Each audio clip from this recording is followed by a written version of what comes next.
Vadodara municipal corporation દ્વારા smart city project હેઠળ શહેરના વિવિધ તળાવોનું બ્યુટિફિકેશન કરવામાં આવ્યું છે અને એ પછી તળાવની હાલત ખરાબ બની રહી છે કારણ કે તળાવમાં ગટરનું પાણી છોડવામાં આવતું હોવાથી તેમાં ગંદકીનું સામ્રાજ્ય પણ ફેલાયું છે। કાશી વિશ્વનાથ તળાવ અને લાલબાગ તળાવની હાલત પણ બદતર છે। કાશી વિશ્વનાથ તળાવના કિનારે શ્રી કાશી વિશ્વનાથ મહાદેવ મંદિર પણ આવેલું છે, જ્યાં દર્શનાર્થે આવતા ભક્તો બાજુમાં જ ગટરના પાણીથી ભરાયેલા તળાવથી હેરાન પરેશાન છે।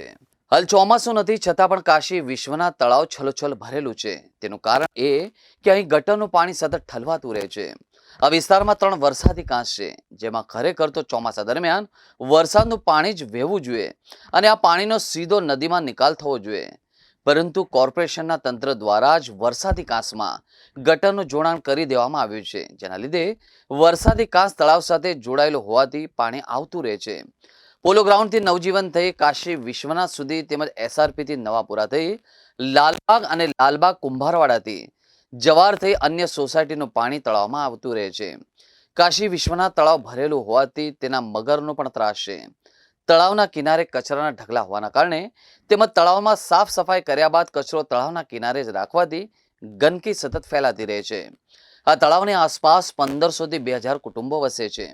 કાશી વિશ્વનાથ સોસાયટી, રાજધામ સોસાયટી, રાજનત્ન સોસાયટી, ગાયબર કોલોની તેમજ એસઆરપી ક્વાર્ટર્સ આ બધા જ લોકો ગંદકીના લીધે હેરાન પરેશાન છે। સાંજ પડે એટલે આ તળાવના લીધે મચ્છરોનો ત્રાસ વકરે છે।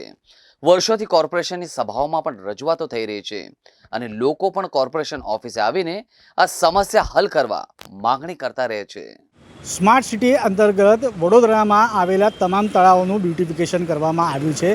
તેમાંથી ઘણા એવા ઐતિહાસિક પણ તળાવ છે। વાત કરીએ વોર્ડ નંબર 13માં આવેલા એવા ઐતિહાસિક સિદ્ધનાથ તળાવની, તો ત્યાં પણ જે વરસાદી કાંસ છે તેના વરસાદી કાંસમાં તંત્ર દ્વારા ગટરનું જોડાણ કરતાં અહીંયા ગટરનું પાણી તળાવમાં ઠાળવી દેવામાં આવ્યું છે। તેવી રીતનું જ ઐતિહાસિક આવેલું એવું કાશી વિશ્વનાથ જે તળાવ છે તેમાં પણ 3 વરસાદી કાંસ છે, તેમાંથી એ જે કાંસ છે તે કાંસનું જોડાણ છે તે આ તળાવમાં આપી દેતા અહીંયા બિન વરસાદે તળાવ છલોછલ ભરાઈ ગયો છે ને આની તીવ્ર દુર્ગંધથી જે સ્થાનિકો છે તે હેરાન પરેશાન થઈ રહ્યા છે।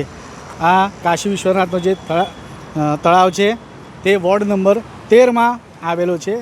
તેવી રીતના જ વોર્ડ નંબર 13માં બીજો એક તળાવ જે છે સિદ્ધનાથ તળાવ, તેની સ્થિતિ પણ કંઈ આવી છે, જેમાં ગટરનું જોડાણ આપી દેતા ગટરનું પાણી અહીંયા ઠાળવવામાં આવે છે અને તેની તીવ્ર દુર્ગંધથી આજુબાજુના લોકો અને સ્થાનિકો હેરાન પરેશાન થઈ રહ્યા છે। વાત કરીએ પાલિકા તંત્રની, તો વડોદરા મ્યુનિસિપલ કોર્પોરેશન દ્વારા સ્માર્ટ સિટી પ્રોજેક્ટ હેઠળ શહેરના વિવિધ તળાવનું બ્યુટિફિકેશન કરવામાં આવ્યું છે। તે પછી જે તળાવની સ્થિતિ આપણાને જોવા મળે છે હાલના તારીખે તે ખૂબ જ દયનીય છે।